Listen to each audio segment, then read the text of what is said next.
नेताजी.live के माध्यम से हमारी ये कोशिश होती है कि हम आप तक आपके पसंदीदा नेताओं के दिए गए वक्तव्य और भाषण को आप तक पहुंचा सके, वो भी असंपादित। इसी कड़ी में आइए आज हम देखते हैं भारतीय जनता पार्टी के पूर्व मंत्री प्रेम प्रकाश पांडेय को। वर्तमान भूपेश सरकार की जो शिक्षा नीति चल रही है उस पर आपके क्या विचार हैं?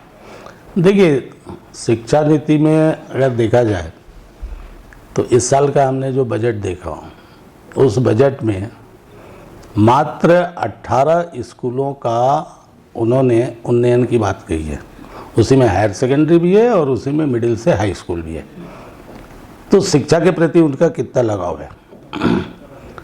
Swami Atmanand English medium school का वो प्रचार कर रहे हैं, जो कि हमारे समय में ही लगभग 67 इंग्लिश मीडियम स्कूल खोले गए थे। ये सिर्फ स्वामी आत्मानंद उनका नाम दिए।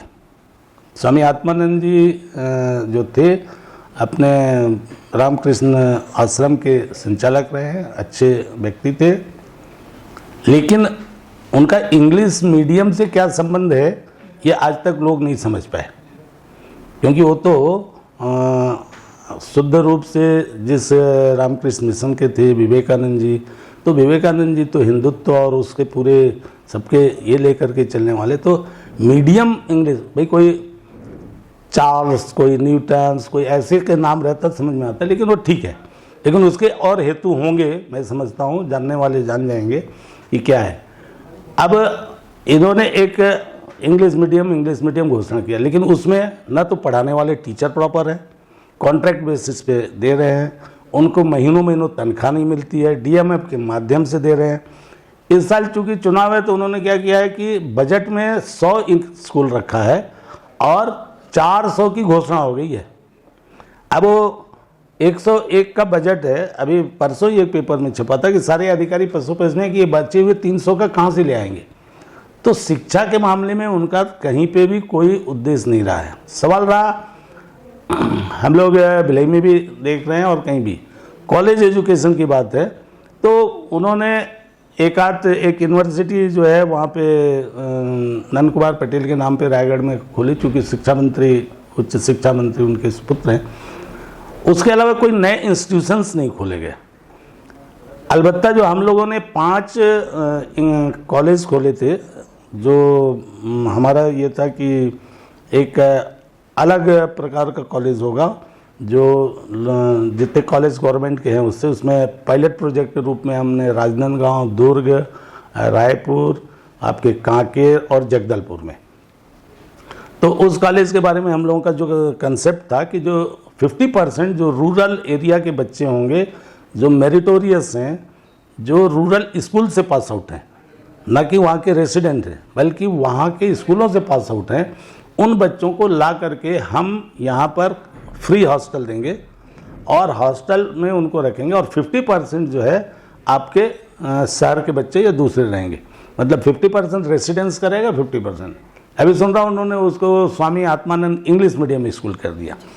तो उसमें हमारा ये था कि और जो नए कोर्सेज चलाने के लिए, जैसे बाहर से बहुत सारे लोगों का एक ले आ करके गवर्नमेंट प्लस आपका पीपीपी मॉडल पर एक बोर्ड बनाने का कि जो एजुकेशंस को जो है थोड़ा सा और अप करें। दूसरा एक हम लोगों ने जो चालू किया था, उसके लगभग 5 कॉलेज में हमने पायलट प्रोजेक्ट रखा था कि हम लोग ये देखते हैं कि दूरस्थ अंचल में, जैसे दंतेवाड़ा हो गया, आपके मनेनगढ़ हो गया, सरायपाली हो गया, ऐसे बीजापुर, हम चाह के भी अच्छे प्रोफेसरों की जो पोस्टिंग करते हैं वो जाते नहीं हैं। प्रोफेसर का प्रोफेशन और डॉक्टर का प्रोफेशन एक ऐसा है कि जितना ये पुराने होते जाएंगे उतना उपयोगी होते हैं। हम लोग प्रैक्टिकली अनुभव करते हैं कि 50 ईयर्स से जो एज ऊपर हो जाता है, तो जितने प्रोफेसर्स हैं उनके अपने फैमिली लाइबिलिटीज़ होने के कारण डॉक्टर्स के, वो चाहते हैं कि हम शहरों में ही रहें। तो एक हम लोगों ने उसमें रखा था कि ऐसे तमाम कॉलेजेस में हमारा एक रायपुर में एक स्टूडियो टाइप का ये होगा और वहाँ से सब जगह उनके जैसे आपके चिप्स वगैरह लगा दिए जाते हैं और यहाँ ये क्लासरूम होगा, यहाँ से पढ़ाएंगे और ऐसे रिटायर्ड जो प्रोफेसर जो एकदम किसी न किसी सब्जेक्ट में एक्सपर्ट हैं वो वहाँ से क्लासेस देंगे और बाकायदा यहाँ से पढ़ाएंगे, वहाँ से वो क्लासरूम के बच्चे लेंगे भी। ऐसे हमारे पायलट प्रोजेक्ट 5 कॉलेज में, इसमें दुर्ग, सरायपाली और दंतेवाड़ा, ये सब हमने किया था। वो सिलेक्ट भी हुए थे और हार्डली उसमें जो खर्चा था 3 करोड़ रुपए का था खर्चा। वो टेंडर भी हो गए थे, लास्ट इसमें सब हो गया था, उसको उन्होंने बंद कर दिया। आपके स्किल डेवलपमेंट के लिए जितने लाइवलीहुड कॉलेजेस थे अभी बीच में बंद थे, लेकिन बंद तो नहीं, लेकिन उसमें और कुछ आगे नहीं हुआ। तो मैं नहीं समझता हूँ कि बहुत कुछ इनोवेटरी कुछ हुआ है। जितने इंस्टीट्यूशंस खुले हैं, चाहे टेक्निकल यूनिवर्सिटी हो, आईआईटी हो, चाहे आपके आईटी हो, आईटी का हो, आपके लॉ यूनिवर्सिटी हो, आपके मेडिकल के जो बने थे आयुष्मान वाली यूनिवर्सिटी, ये सारे के सारे ये हमारे पिछले 15 साल में खुले हैं। जी, बढ़ती हुई बेरोजगारी जो छत्तीसगढ़ में बढ़ रही है, इसका क्या मुख्य कारण शिक्षा है? और ये वर्तमान भूपेश सरकार ने जो बेरोजगारी भत्ता देने की बात कही है, वो कहाँ तक सही है? देखिए, बेरोजगारी को 2 तरह से, एक तो इन्होंने जो घोषणा किया था कि हम 1 लाख नौकरियां तत्काल देंगे, आज तक वो 1 लाख नहीं दिए। यहाँ तक कि जो सब इंस्पेक्टर्स वगैरह की जो भर्तियाँ हुई थी, जो वो रिजल्ट भर निकालना था, बेचारे हाई कोर्ट में भी गए, वो कैंसिल हो गया। फिर से इन्होंने निकाला है, तो अभी परीक्षा लेने की बात हुई थी, शायद परीक्षा ले लिया है। अब कब रिजल्ट निकालेंगे, कब जाएगा? दरअसल क्या है, सरकार आर्थिक रूप से बहुत कमज़ोर हो गई है। जहाँ आप देखो 15 साल हमारा और जोगी जी का 18 साल में लगभग 32,000 करोड़ रुपया हम लोगों ने कर्ज लिया था। ये मात्र 4-4.5 साल में लगभग 61,000 करोड़ से ज़्यादा का कर्ज ले लिया। लगभग आज 90,000 करोड़ के ऊपर से ज़्यादा कर्ज है। तो अब सरकार के पास पैसा है नहीं, ये इसलिए घोषणाएं करती जा रही है, क्योंकि जितने ये सरकार टैक्टफुली क्या कर रही है कि वांट निकाल रही है, लेकिन वांट एक भी अभी तक सरकारी नौकरी लोगों को नहीं मिली। उसका कारण है कि पैसा सरकार को तब देना होता है जब आदमी नौकरी ज्वाइन कर लेता है। तो ये प्रक्रिया में डाल दिए, परीक्षा दो, फार्म भरो, सब करो, तब तक 5 साल निकल गया। या कोई ना कोई ऐसा लूप होल रख देते हैं कि कोई हाई कोर्ट से जाके स्टे ले आता है। तो चूंकि सरकार के पास पैसा नहीं है, इसलिए ये भर्तियां नहीं की है। घोषणा तो 1 लाख के किए थे, 1.5 लाख जो कॉन्ट्रैक्ट में जो एम्प्लॉइज़ हैं उनका उन्होंने कहा था कि हम नियमितीकरण कर देंगे, वो नहीं हुआ। बेरोजगारों के लिए इन्होंने कहा था कि हम 10 लाख बेरोजगारों को 2500 रुपया पर मंथ देंगे। मतलब आपका देखो 12 30, 25 दाम मतलब 250 करोड़ रुपया पर मंथ होता है, 3000 करोड़ रुपया पर ईयर। 4 साल निकल गया, मतलब 12,000 करोड़ रुपया इन्होंने बेरोजगारों का दबा लिया। अभी जो इस बार बेरोजगारी भत्ता देने की ये बात कर रहे हैं, तो उसमें मात्र 250 करोड़ रुपया बजट में रखे हैं। अब ये 250 करोड़ रुपया बजट में रखे हैं, मतलब कितना होगा? 80-90 हज़ार से ऊपर जाएगा ही नहीं। अभी पेपर में मैं देख रहा था कि रायपुर में 30,000 लोग सिलेक्ट हुए हैं। एक दिन में पेपर में कुछ दिन पहले देखा था कि भिलाई में भी 116 लोग ही पात्र पाए गए। हो सके आगे और पाए जाएं, लेकिन अल्टीमेटली जहां आप 10 लाख दे रहे थे, तो 10 लाख में तो आपका 3,000 करोड़ होता है। अब आपने बहुत सारे कंडीशंस लगा दिया। अब उस कंडीशंस में एक बड़ा कंडीशन है कि आपका 2 साल पहले का रजिस्ट्रेशन हो। अब आप बताओ 2 साल पहले क्या था देश में? कोरोना था।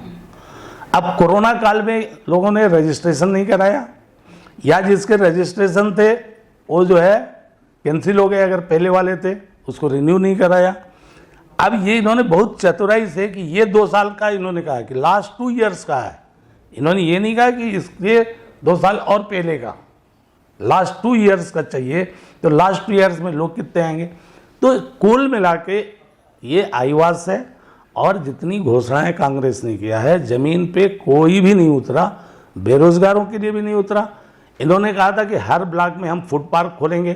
बताइए कितने जगह फूड पार्क खोले? फूड पार्क से हम रोजगार देंगे, रोजगार उसमें नहीं आया। इन्होंने कहा था कि हम इंडस्ट्री लगाएंगे और इंडस्ट्री में 100% अनस्किल्ड, 90% जो है स्किल्ड और 75% जो है मैनेजरियल कोटे के छत्तीसगढ़ के लोगों को रोजगार देंगे। अब इंडस्ट्री नहीं लगी तो रोजगार आप दोगे कहाँ से? तो ये सब इनके घोषणा पत्र आप एक एक पढ़ लें और एक जगह भी कोई इस मामले में डिबेट नहीं करता। ये कौन सा एक तो लिया देते बोलते हैं कि भाई हमारे यहाँ तो 0.2, 0.1, 0.8% जो है बेरोजगारी है। अब 0.8% या 0.2% मान ले, मतलब एक गांव में एक आदमी का भी 80% काट दो, मतलब मुंडी नहीं रहेगा, धाड़ तक है इनका बेरोजगारी, मुंडी गायब है। तो ये जो आंकड़ों का खेल खेलते हैं, तो अब उस पर क्या कहा जाए। वर्तमान में जो छत्तीसगढ़ में आरक्षण मुद्दा चल रहा है, उस पर आप क्या कहना चाहते हैं? देखिए, भारतीय जनता पार्टी आरक्षण की पक्षधर है, आरक्षण होना चाहिए, और विधानसभा में भी भारतीय जनता पार्टी ने आरक्षण का समर्थन किया। अब दो बात है, कांग्रेस आरक्षण के नाम पे सिर्फ और सिर्फ राजनीति करना चाहती है।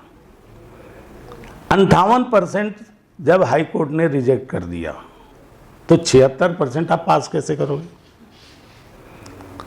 हम भी चाहते हैं कि सबको मिले। आप बार बार बोलते हो कि राज्यपाल नहीं कर रहा है, राज्यपाल ने तो रिजेक्ट भी कर दिया।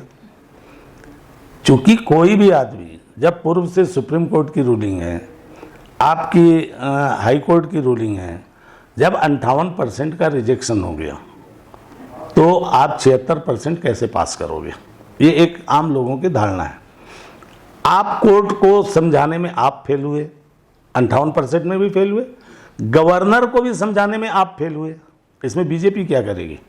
क्योंकि it is a duty to, मतलब ड्यूटी है गवर्नमेंट की कि how to convince the court and the governor house कि I am the right.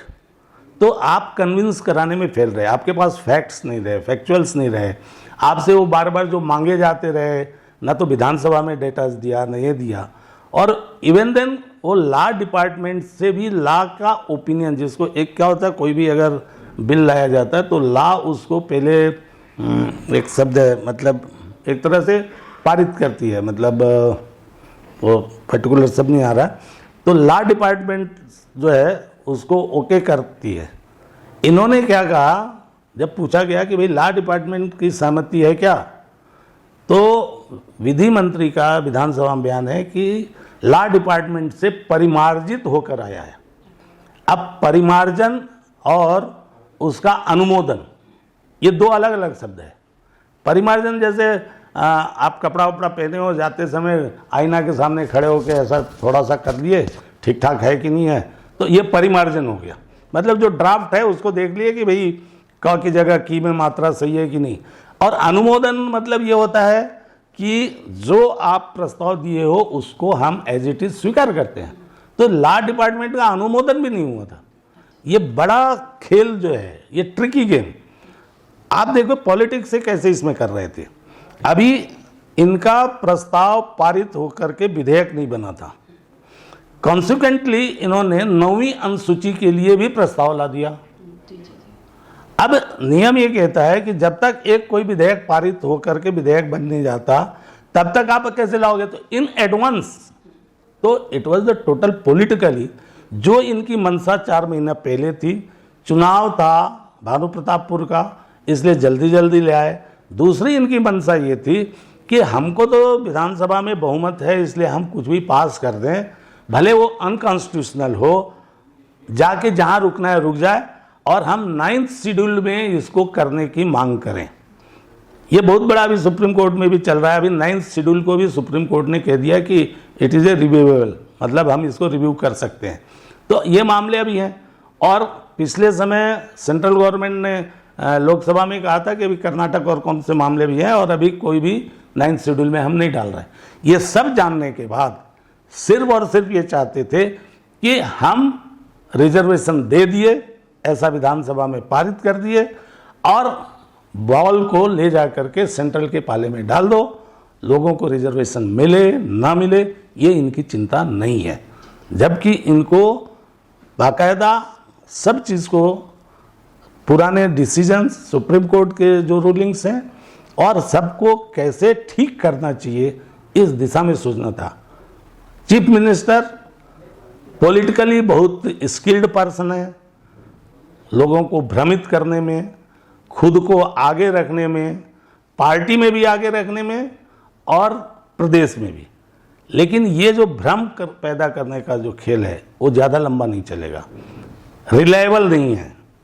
Reliable अब तो उनके पार्टी के लोग भी नहीं मान रहे। ये पहली घटना होगी जब उनके प्रदेश अध्यक्ष मोहन मरकाम विधायक हैं और विधानसभा के अंदर, एक घटना और मैं बता करके कि रिलायबिलिटी का मैं बता रहा हूँ कि विधानसभा के अंदर मोहन मरकाम धन्यवाद प्रस्ताव में उनका नाम छप गया और वो धन्यवाद प्रस्ताव देने नहीं आया राज्यपाल के अभिभाषण पे। पहला ऐसा होगा जहां विपक्ष ने ये आरोप लगाया है विधानसभा के अंदर और सरकार उसकी जांच करा रही है कि जो विधायकों को राज्यपाल का अभिभाषण बांटा गया और जो राज्यपाल ने अभिभाषण पढ़ा, ये दोनों अलग अलग थे। ये it is an parliamentary history में शायद ये पहली बार होगा। विशेषाधिकार के तहत तो विधानसभा अध्यक्ष ने नहीं उसकी जांच की, लेकिन गवर्नमेंट को निर्देशित किया कि हाँ इसकी जांच करें क्या सही क्या गलत। तो ये एक बात है। रिलायबिलिटी क्या है?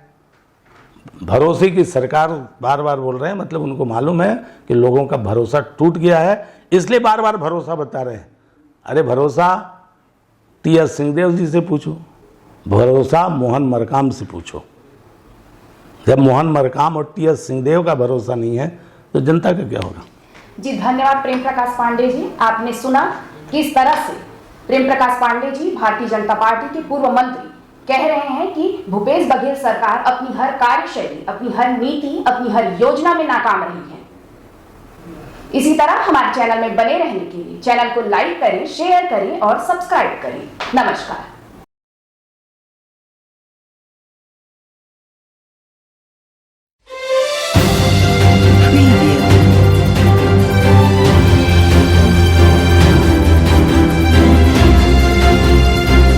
नेताजी .live के प्रायोजक है Satyadeep diagnostic and clinic, Supela, Bhilai.